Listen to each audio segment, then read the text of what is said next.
The incident I'm going to share with you today was sent in by James. Without further ado, let's hear the story in James's own words. I inherited a plot of land from my father in an upscale, gated suburban community. By the time I acquired it, almost all the houses in that specific neighborhood had already been built. I actually started construction on the house about 20 years ago. The house right next to ours belonged to a couple, though we only found out about their grim history much later. Since I lived overseas for a long time, the property mostly remained closed off. Our neighbor's house was situated immediately to the left of my plot. At the time the house was being built, I was living in Italy. We owned a family-run Italian restaurant there. As long as the kids were little, they stayed with us. But as they started growing up, I wanted them to understand their roots and get a proper American education, so I started thinking about moving them back to the States. I figured I would finally build a house on that suburban plot so we would have a permanent home base. With this in mind, I handed the entire project over to a close friend. I put all the responsibility on his shoulders, from laying the foundation to the final interior fittings. However, I gave him one strict, non-negotiable instruction.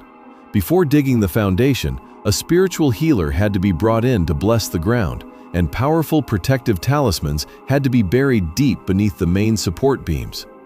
I don't know if other people do this, but in my family, it has always been a mandatory tradition before building a house, meant to ward off any dark entities or negative energy. Anyway, construction began. The blueprint was laid out so that the right side of the plot would house the bedrooms and the living room. The left wall, which was completely flush with house number 7 next door, was left with a wide passage intended for driveway parking. But when the masons were laying the bricks for that left wall, something bizarre happened. Right after the workers finished a section and stepped back, a massive chunk of the wall, bricks, wet cement, and all, violently blew outward and collapsed right onto them. It looked as though someone from the other side had viciously kicked the wall to shatter it.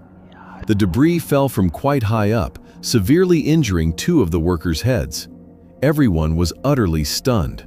How could this happen? Bricks freshly set in cement don't just explode outward like that. Furthermore, the air was dead still. There was no wind, let alone a storm. The laborers and the contractor carefully inspected the wall in total shock. The entire structure was perfectly sound, except for one specific isolated area where about 25 bricks had violently burst out. The sections immediately above and below the blowout were totally intact. A deep sense of dread settled over the crew. Out of all the bricks that fell, not a single one was whole. Every single brick had been shattered into 2 or 3 pieces. My friend called to tell me what happened. The most unsettling part was that there was absolutely no logical or structural explanation for the incident. Regardless, after patching it up, I was advised to use higher-grade materials and ensure no corners were being cut. The plot was spacious. I had left room on the left for a front lawn. At the back right, past the parking area, was a space with a door leading into the kitchen, which we intended to use as a laundry room. During the construction, on the first Sunday of every month, I made it a point to host a large barbecue for the crew and had a local spiritual guide come down to bless the site. It was a habit of mine. I did the same thing at my restaurant in Italy to ensure prosperity and show gratitude to God. I firmly believe that maintaining these spiritual practices kept us shielded from danger. Eventually, the house was finished. It wasn't time for the kids to move back yet, so I allowed the groundskeeper of a close friend to move into the house with his family. I knew this caretaker, Arthur, pretty well.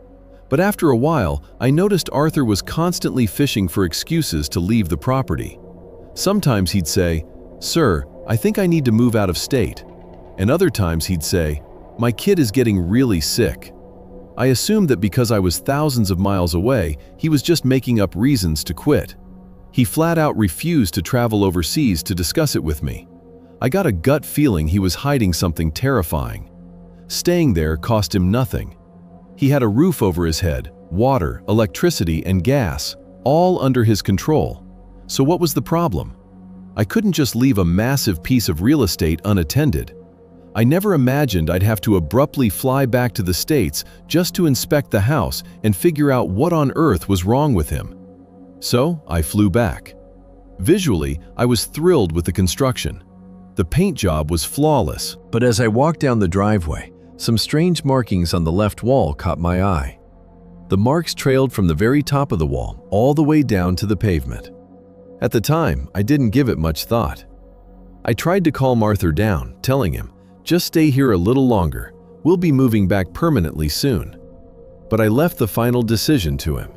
He looked at me, exhausted, and said, "Sir, to be honest, I don't mind staying here. But for the sake of my children, I have to get out of this place." I said, "I heard your youngest is sick. Are you taking him to a specialist out of state? I can arrange for top-tier medical care right here in the city." He shook his head grimly. "Sir, a hospital can't fix what's wrong with him." I was taken aback. "What do you mean?" "Sir, my boy was perfectly healthy. He was a year and a half old when we moved in. He used to play by himself all day, totally normal.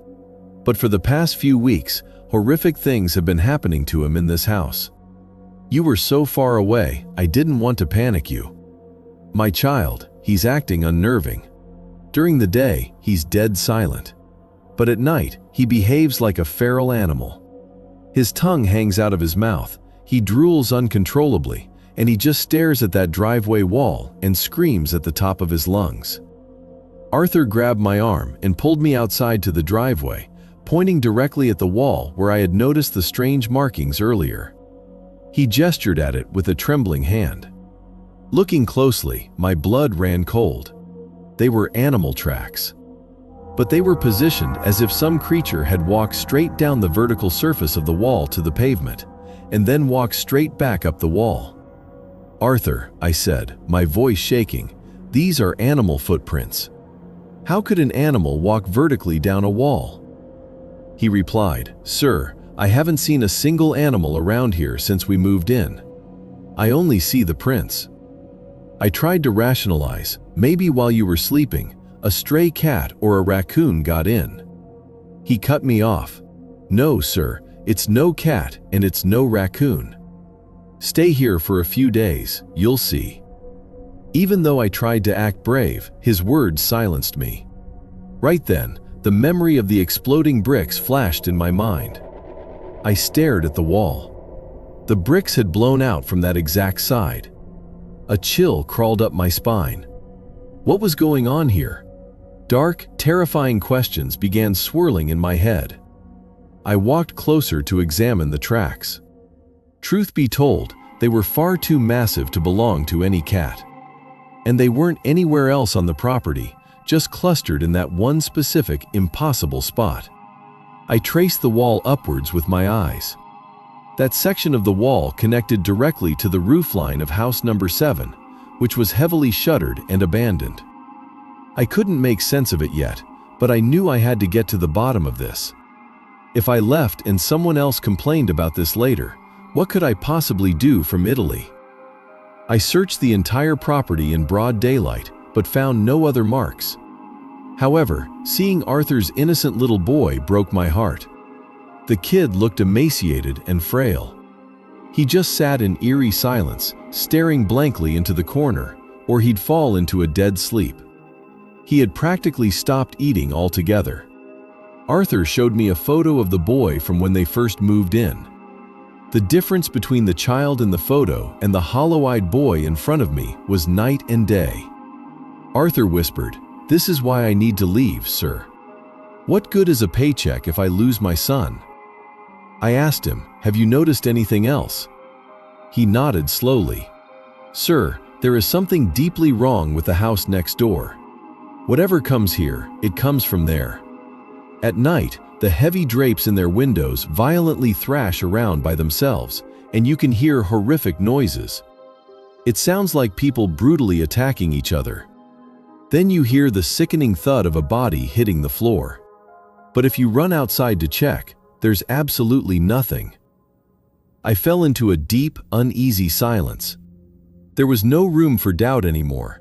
The epicenter of this nightmare was the house next door.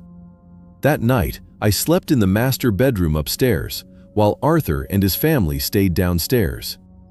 I had called my friend earlier and told him everything. He admitted, "When the bricks exploded, I had a sinking feeling something unnatural was happening, but when nothing else occurred, I brushed it off." He told me to inspect the house carefully. "Keep an eye out. We'll figure out a plan tomorrow." I spent 4 or 5 days in the house without major incident. Then, one night, I was sitting up late, checking work emails on my laptop. I was crunching some numbers when my battery died. I plugged it into the charger and glanced at the clock. It was exactly 3 a.m., the witching hour. I turned off the room lights, pulled back the blinds, and stared down at the house next door. I watched it in the dark for a while. Suddenly, I felt an intense, crushing pressure wrap around my skull, as if invisible hands were gripping my head. Right before my eyes, the neighbor's house began to violently sway back and forth, left to right, right to left. I didn't know if I was experiencing vertigo, if my mind was playing tricks on me, or if pure terror was taking over. Staring at that house had become an absolute nightmare. I instantly yanked the blinds shut. I grabbed a glass of water from the nightstand and brought it to my lips. That's when the paranormal assault began. My hand started shaking violently on its own. I couldn't physically hold the glass. Panic set in. What the hell was happening to me? When I realized I was going to drop it, I quickly slammed the glass onto the desk and stared at my hand, which was still trembling uncontrollably. My throat was bone dry. I was dying of thirst, but an invisible, oppressive force was physically preventing me from bringing the water to my mouth. I felt it then. A dark entity was trying to possess me. I knew if I gave in to the panic, the unseen force would take total control of my body. I fought back, hardening my mind. I had to do something. I gasped out the name of God. Immediately, my lips began reciting ancient verses of protection, followed by a powerful chant of banishment. I chanted continuously, visualizing a circle of divine protection surrounding me. A sharp pain shot through my forehead, and then, slowly, the violent shaking in my hands began to subside. I rubbed my aching forehead with trembling fingers. Right at that moment, a guttural, terrifying sound erupted from the floor below. I sprinted downstairs to see what was happening, my mind completely consumed with fear for Arthur's little boy. Before I even reached the doorway of their room, I heard the ferocious snarling of wild beasts. It sounded like 2 massive, vicious animals tearing each other apart. My heart began hammering against my ribs, and suddenly I felt an icy grip physically squeeze my heart inside my chest. Terrified, I ran back upstairs, killed the lights again, and peeked through the blinds at the neighbor's roof. Staring at it, I just knew something was up there. It was terrifying. I couldn't see anything with my eyes, but I could palpably feel a massive, dark presence staring right back, demanding my attention. The harder I tried to stay calm, the heavier the dread and anxiety pressed down on my chest. Suddenly, I felt a shadow detach from the roof and launch itself straight at my window. I fell backward in sheer terror, hitting the floor. I blacked out. When I came to, I forced myself to gather whatever courage I had left. I turned on the lights and charged downstairs without thinking. I burst into the room and saw Arthur sitting on the floor, frantically reading from a sacred book, desperately chanting over his son. The 3-year-old boy was contorting and writhing on the floor like a rabid animal. His mother sat nearby, sobbing hysterically. The boy was completely vacant. He had no control over his own body. Seeing the child in such agony sparked a fierce anger in me. I checked outside. All windows and doors were bolted shut. I stood over the boy and began roaring powerful verses of deliverance at the top of my lungs. Seeing me, Arthur and his wife began praying even louder. At first, the boy thrashed violently and let out blood-curdling screams. But as the sacred words continued, the entity weakened, and the child finally passed out into a deep sleep. I asked Arthur how long the boy had been like this. He said 2 months. Before that, he was just weak and irritable. They thought it was just a terrible phase. But this is driving us out of the house, he cried. I looked at him and said, "Pack your bags, you're leaving tomorrow. But first, we are getting a demonologist in here to break this demonic attachment off your son. Once he's clear, you can go wherever you want. I give you my blessing. Your son's life is the only thing that matters right now."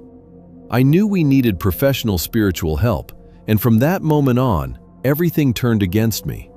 The laptop I had plugged in before the attack never turned on again. And the window I had been looking out of? A massive, jagged crack had spiderwebbed across the thick glass. I spent the rest of the night in a state of sheer paranoia, not getting a single second of sleep. I was amazed Arthur had survived here for so long. My friend and I started making calls, knowing that every delayed second gave the entity more power. If we didn't stop it, my house would become uninhabitable. I had poured my entire life savings into this property, so I had to be careful. I didn't want to bring in some fake psychic or a charlatan. Time was running out. I had to return to Italy soon. I reached out to people deeply involved in paranormal research and spiritual healing, hoping someone could point me to a legitimate expert. I also started interviewing the locals to uncover the dark history of the house next door.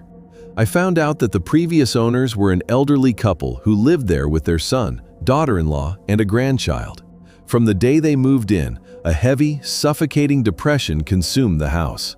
The grandfather suddenly fell severely ill, suffering repeated, unexplained heart attacks and blackouts. Their son was involved in a horrific, near-fatal accident, and terrifying things began happening to the grandchild. Ultimately, they fled the house in terror, abandoning it completely. Relatives rarely visit it now, and those who do leave abruptly after a few days. Ever since, it has sat there, rotting and empty. No lights ever turn on inside. I was deeply unsettled. I hadn't told anyone about my own physical attack that night because I didn't want to start a panic or be called crazy. It's likely the owner of house number 7 had kept quiet for the exact same reason. My friend called to say he had arranged a meeting with someone who could help. I felt incredibly bizarre that morning. My body felt leaden, and my mind screamed at me to stay in bed. I wanted to do nothing but lie there in the dark, but I knew if I showed weakness, that demonic force would take total control over me. I washed my face with purified water to prepare myself. I took Arthur and his son to a local spiritual center. I told Arthur to sit down and keep the boy close. The child had zero energy. He just collapsed onto a bench. I closed my eyes and prayed to God for deliverance. Afterwards, I approached the elder guide of the center and begged him to pray over the boy. Both Arthur and I desperately needed spiritual protection. I introduced the elder to the child. The elder took one look at him and asked, "How long has he been under this dark oppression?" Arthur explained everything. The elder's face grew stern. A demonic entity has attached itself to him. This requires serious intervention. I don't know how this innocent soul survived the presence of such pure evil. He recited a powerful prayer of banishment over the boy. He then turned to Arthur. "Your deep faith and constant prayers are the only reason your family wasn't entirely destroyed." I was utterly paralyzed by his words. We left the center, but for some reason, I felt overwhelmingly anxious. My soul felt completely stripped of peace. I kept repeating prayers of protection under my breath, the image of that hollowed-out little boy flashing behind my eyes. The taxi ride to meet my friend felt agonizingly long. Suddenly, our cab violently collided with an oncoming motorcycle. The biker was thrown heavily onto the pavement. I screamed at the cab driver, "What the hell did you just do?" The driver just stared at me, hyperventilating and gasping for air. Thank God the biker only suffered minor scrapes. God had shielded us from a fatal tragedy. I pressed a wad of cash into the biker's hand and said, "I'm taking you to the ER right now." He tried to argue he was fine, but I was so on edge I just yelled, "Take the money!" According to the terrified cab driver, his vision had suddenly gone pitch black right before the crash. He never even saw the bike. Something that should have been a normal trip was turning into a nightmare. It felt like the entity was actively trying to kill us to stop us from getting help. If the elder hadn't blessed us, we might have died. I immediately made a donation online to a charity and finally made it to my friend's location. My friend had brought an experienced demonologist. We all headed back to the house. The demonologist walked the property, his EMF meters and tools staying silent until he reached the driveway. He looked at the wall and said, "Your house is clean, but the house next door is a festering nest for demonic entities, and they are bleeding over onto your property. Your boundary wall is too low, giving them easy access to torment you." Because the child was innocent and spiritually unprotected, he became easy prey. The demon is feeding on him, turning him feral. Here is what you must do. Tomorrow, you will hire a crew to significantly raise the height of this wall. While they work, you must perform a 3-day cleansing ritual. Burn sage, sprinkle holy water, and bless salt in all 4 corners of your property. During this entire time, you must continuously play recorded sacred texts and protective chants so the demon cannot cross the spiritual barrier. Arthur's wife and child were immediately evacuated to a safe location, and the boy underwent intensive spiritual cleansing. Back at the house, as the masons began raising the wall, absolute hell broke loose. The sounds were indescribable, like the deafening, tortured shrieks of slaughtered animals. The screams echoed from every empty room of the house next door. I don't know where I found the courage, but I stayed and ensured the house was secured and the boy's spiritual treatment was paid for. According to the demonologist, the entity was severed from the boy fairly quickly, but repairing the profound psychological and physical trauma would take time. Thank God, the nightmare slowly came to an end. I fought relentlessly to stay spiritually grounded. For a long time, you could still hear muffled, furious roars and weeping coming from the neighboring house. Whenever the screams grew loud, I would blast audio recordings of ancient purification chants and sacred texts. By the grace of God, the noises eventually stopped. A year later, we moved back to the States and into the house permanently. I even run my business from here now. Thanks to God, the house is completely at peace. However, we never take chances. We play those sacred verses every single day and continue to donate to charity. I firmly believe that keeping our faith active is the only reason we defeated that demonic presence. Arthur's son is doing amazingly well. He's grown into a strong, completely healthy young man, and he actually lives with us now. My only reason for sharing this story is to warn you. Never let your guard down or leave your home spiritually empty. Faith is your greatest weapon, and sacred texts are the only true shield against the dark forces of this world.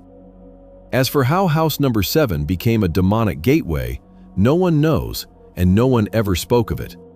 The house isn't even there anymore. It was eventually bulldozed to make way for a new build.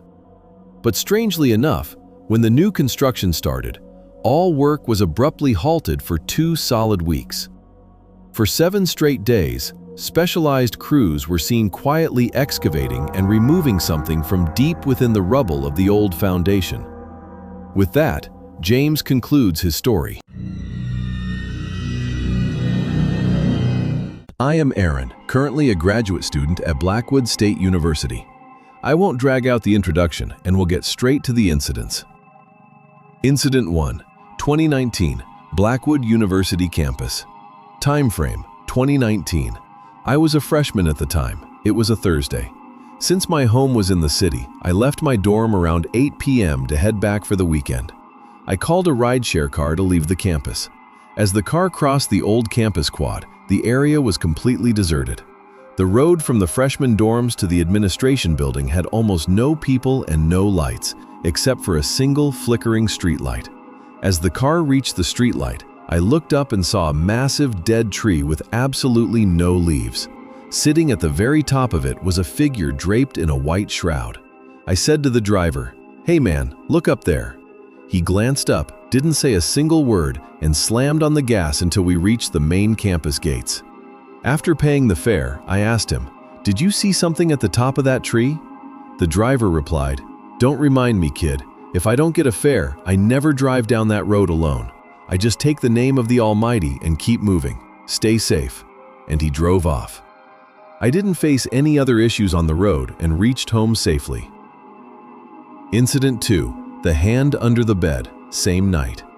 I got home that night, ate dinner, and fell asleep. I was exhausted from having classes from 9 a.m. to 3 p.m., followed by a lab and then the long commute. Suddenly, a little after 4 a.m., I woke up.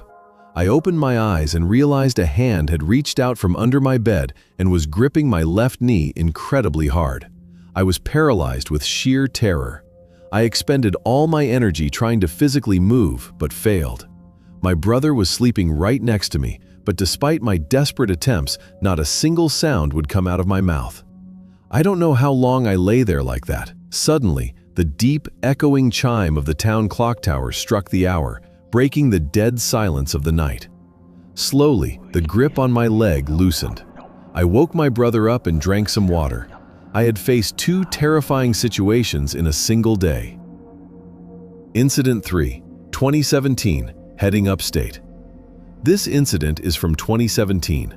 I was heading upstate to take my college admission test, taking a red-eye interstate coach from the city. Most of the passengers were anxious students, so no one was really sleeping. Most were speaking in hushed voices. The test was the next day, so to stay stress-free, I reclined my seat quite a bit and tried to sleep. Sleep just wouldn't come, plus everyone was awake. It was a little past 3 a.m. I saw a white building out the window. Thinking I couldn't sleep anyway, I sat up to adjust my seat. As my eyes drifted to the cornfield on the left, I saw a woman standing by the side of the road. She was wearing a white dress, her tangled hair blowing wildly in the wind. I was absolutely stunned by the suddenness of it. Right at that exact moment, the bus accelerated violently, throwing me back into my seat. I didn't try to sit up again after that. In the morning, the bus pulled into the downtown transit center. While getting off, I saw the driver from last night washing the windshield. I asked him, "Hey man, did you see something in the cornfield around 3 a.m.? The driver said, "What? You mean that scarecrow in the white dress that made you jump back? I've been driving night coaches for 11 years, kid. I see a lot of things. Even when I see them, I pretend I didn't, otherwise accidents happen." We exchanged a few more words and I left. After the exam, I never had the guts to take a night coach back. Incident 4. Recent. On the way back from the rural South. This incident is recent. I had gone down to a rural county down south for a wedding during the Thanksgiving weekend. Because of the holiday, buses were running late into the night. I headed back to the city that night. There was a good number of passengers. The bus left at 12:10 a.m. Everything was going fine at first.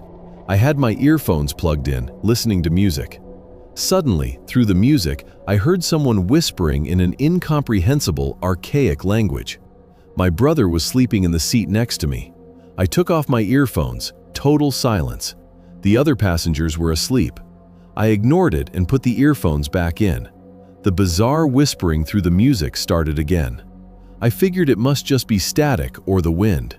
When the bus reached a desolate highway way station, a transit inspector boarded. The bus pulled over. It was parked for quite a while. I took off my earphones to see what was happening. I saw the driver and the co-driver arguing with the inspector about something. After a long while, the bus hit the road again. This time, I didn't put my earphones back in. Suddenly, I noticed the bus was violently swerving across the lanes. All the passengers woke up in a panic. The highway was completely empty. There was no other vehicle to race with. The driver was just driving erratically on his own. I noticed the driver was now screaming out loud, "You hit me? I'll hit you back. Stop!" and things like that. The terrified passengers called the co-driver over, demanding to know what was going on. The co-driver looked pale and said, "A dark entity has taken hold of the driver. I'm seeing what I can do." They forced the bus to pull over to the shoulder. The driver splashed water on his face. The co-driver took the wheel and drove us to the next major county line. Another driver boarded there, drove the rest of the way, and there were no more issues.